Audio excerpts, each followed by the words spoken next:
அன்பர்கள் அனைவருக்கும் வாழ்த்துக்கள். சித்தர் திருமூலர் பரம்பரை பாரம்பரிய வர்ம வைத்தியசாலையின் இதயபூர்வமான வாழ்த்துக்கள். தினமொரு யோக மருத்துவம் என்னும் தலைப்பில் இன்னைக்கு நம்ம தெரிஞ்சுக்கிடக்கூடிய ஒரு வர்ம சிகிச்சை, அதாவது ஃப்ராசன் ஷோல்டர், அதாவது நம்முடைய தோள்பட்டை பகுதி தசைகள்னால இறுகி சிலவங்களுக்கு பார்த்தீங்கன்னா கழுத்தை அப்படியே ரைட் சைடில் ரொட்டேட் பண்ண முடியாது, லெஃப்ட் சைடு ரொட்டேட் பண்ண முடியாது, மேலே கீழே இந்த 4 டைரக்ஷன்லேயும் அவங்க கழுத்தை அவங்களால ரொட்டேட் பண்ண முடியாது, கையை இஷ்டத்துக்கு ஏற்றி இறக்க முடியாது, அவங்களோட தோள்பட்டையில் உள்ள மசில் எல்லாம் அப்படியே இறுகிரும். அப்படிப்பட்டவங்களுக்கு நம்ம ஒரு எளிமையான ஒரு வர்ம தடவல் முறையை தான் இன்னைக்கு நம்ம பார்க்க போகிறோம். வாருங்கள், வாழ்த்துக்கள். முதல்ல இந்த ஃப்ராசன் ஷோல்டர் எதனால் கிரியேட் ஆகுதுங்கிறது முதல்ல தெரியணும். அதாவது நம்மளுடைய இறப்பையில் ஏற்படக்கூடிய செரிமான குறைபாடு, அதாவது இறப்பையில் பார்த்தீங்க அப்படின்னா செமிக்காத உணவுகளை பாக்டீரியா அதை செயல் புரியும் பொழுது அதிலிருந்து கிரியேட் ஆகக்கூடிய கேஸ், அடுத்து நம்ம சாப்பிடும்போது வாய் வழியாக உள்ளே போகக்கூடிய கேஸ், இது எல்லாமே ஏப்பமாக வெளியே தள்ளும். அந்த ஏப்பம் சரியாக வராதவங்களுக்கு தான் இந்த ஃப்ராசன் ஷோல்டர் அதிகமாக பாதிக்கப்படும். இது நம்பர் 1. நம்பர் 2, அதாவது சிலவங்களுக்கு தோள்பட்டையில் ஏற்படக்கூடிய அதாவது காயங்கள், ஏதாவது ஆக்சிடெண்ட்டு, இதனால் பார்த்தீங்கன்னா கை தலையெல்லாம் அசைக்காமலே இருப்பாங்க, ஒரு 10 நாள் 15 நாள் அப்படி இருப்பாங்க. ஸோ அப்படி இருக்கும்போது அந்த ஆர்கன் அப்படியே செட் ஆகிடும்.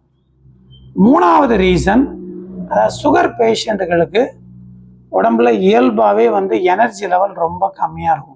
ஸோ அப்படிப்பட்டவங்களுக்கு அந்த தசை திசுக்களுக்கு போதிய எனர்ஜி இல்லாமல் தசைகள் ஒன்றோடு ஒன்று அப்படியே இறுகி அவங்களுக்கும் இந்த ஃப்ராசன் ஷோல்டர் கிரியேட் ஆகும். அப்போ இதை பரிபூர்ணமாக குணப்படுத்தணும் அப்படின்னா நம்பர் 1, செரிமான பிரச்சனை இல்லாமல் பார்த்துக்கிடணும். நேரத்துக்கு சாப்பிடுங்க. செரிமானத்தை அதிகப்படுத்தக்கூடிய துவர்ப்பு, கசப்பு, இந்த உணவுகளை கொஞ்சம் அதிகமாக எடுத்துக்கிடணும். அது கூட ஷோல்டர் மசிலை நல்லா தூண்டுற மாதிரி உடற்பயிற்சிகளை தொடர்ந்து பண்ணணும். ஸோ இப்போ நாம் இதை எப்படி குணப்படுத்துறதுன்னு பார்ப்போம். பாருங்கள், முதல்ல அந்த பேஷண்ட்டுகளை இந்த மாதிரி ஒரு இதில் அப்படியே கைகளை இந்த மாதிரி விரிச்ச நிலை, ஆனால் இந்த ஷோல்டர் இந்த மாதிரி நிமிர்ந்த நிலையில் தான் இருக்கும். ரெடி? இப்போ பாருங்கள், இப்போ நான் உங்களுக்கு ஒரு 3 மெத்தடு தான் உங்களுக்கு காட்ட போகிறேன். நம்பர் 1, அதாவது 8 எலும்பு வர்மம். இது எங்கே இருக்குது அப்படின்னா நம்முடைய செர்விக்கல் 1லேருந்து இருக்குது.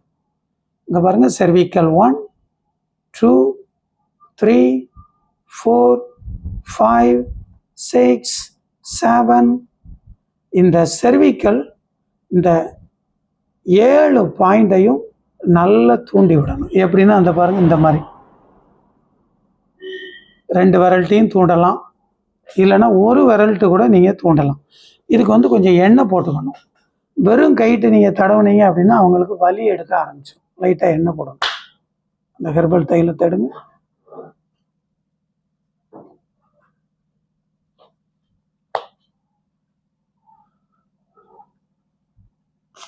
முதல்ல இதுக்கு உண்டான சில பெயின் கில்லர் ஆயில் இருக்குது, அதை நீங்கள் போட்டுக்கணும். இந்த பர்டிகுலர் ஏரியாவில் போட்டுட்டு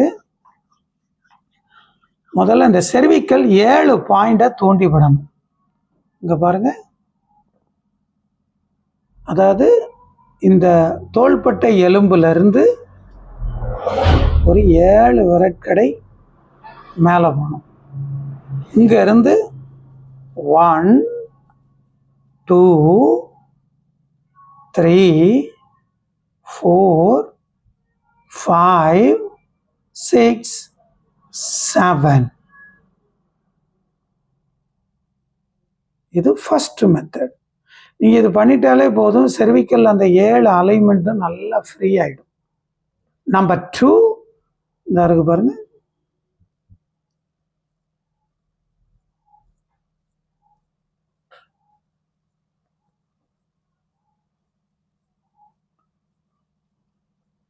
நம்பர் 3 இந்த பாருங்கள், இந்த மாதிரி கீழே இருந்து அப்படியே மேலே எடுத்து இந்த இடத்துல வலச்சுழல் ஒரு 3, 1 2 3, ஆப்போசைடு ஒரு 3, 1 2 3, மறுபடியும் வலம் ஒரு 3, 1 2 3. அவ்வளோதான். இந்த 3 மட்டும் நீங்கள் சரியாக பண்ணிட்டாலே போதும். இந்த ஃப்ராசன் சொல்கிற உடனே ரிலீஃப் ஆகிடும். ஏன்னா நம்முடைய மசில் வந்து பார்த்தீங்கன்னா ஒரு களிமண் மாதிரி தான். அதை நீங்கள் எந்த அளவுக்கு அதை ஆக்டிவ் பண்ணுறீங்களோ அந்த அளவுக்கு அந்த மசில் எல்லாமே ஃப்ரீ ஆகிடும். வாழ்த்துக்கள். இந்த மெத்தடை நீங்கள் சாதாரண நல்லெண்ணெயை கொண்டு மசாஜ் பண்ணலாம், இல்லை உங்கள்கிட்ட என்ன தைலம் இருக்கோ அதை வச்சு நீங்கள் மசாஜ் பண்ணிக்கலாம். அனைவரையும் நம் உடலில் ஏற்படக்கூடிய அனைத்து நோய்களையும் மருந்தில்லாமல் குணப்படுத்தக்கூடிய இந்த வர்ம மருத்துவத்தை ஆன்லைன் வகுப்பாக 10 நாள் சிறப்பு வர்ம சிகிச்சை வகுப்பு நடத்திக்கிட்டு இருக்கிறோம். அதனால் அன்பர்கள் அனைவரும் 10 நாள் ஆன்லைன் வகுப்பில் கலந்துக்கிட்டு இந்த வர்மத்தை முழுமையாக கற்றுக்கொள்ளுங்கள். உங்கள் உடலை ஆரோக்கியமாக பார்த்து கொள்ளுங்கள். உங்கள் குடும்பத்தில் உள்ளவர்களையும் ஆரோக்கியமாக பாதுகாத்து கொள்ள உங்களை அன்போடு அழைக்கிறோம். சித்தர்களின் பாரம்பரியமான இந்த வர்ம சிகிச்சை உங்கள் உயிர் காக்கும் ஒரு மருத்துவம். மேலும் உங்களுக்கான ஒரு அளப்பரிய தற்காப்பு கலையாகவும் இந்த மருத்துவம் இருக்கும். ஆதலால் நமது பாரம்பரியமான இந்த கலையை கற்றுக்கொள்ள உங்களை அன்போடு அழைக்கிறோம். வாழ்த்துக்கள், வாழ்த்துக்கள். சிவாய நம. வர்ம மருத்துவம், யோக சிகிச்சை, இதை மத்திய அரசின் சான்றிதழோடு ஒரு மருத்துவ பயிற்சியாக கற்றுக் கொடுக்கிறோம். அன்பர்கள் அனைவரும் இந்த பிரதான மருத்துவத்தை கற்று சான்றிதழோடு மக்கள் அனைவரின் உடல் நோய்களையும் இயற்கை வைத்தியத்தின் மூலம் குணப்படுத்த உங்களை அன்போடு அழைக்கிறோம். வாழ்த்துக்கள்.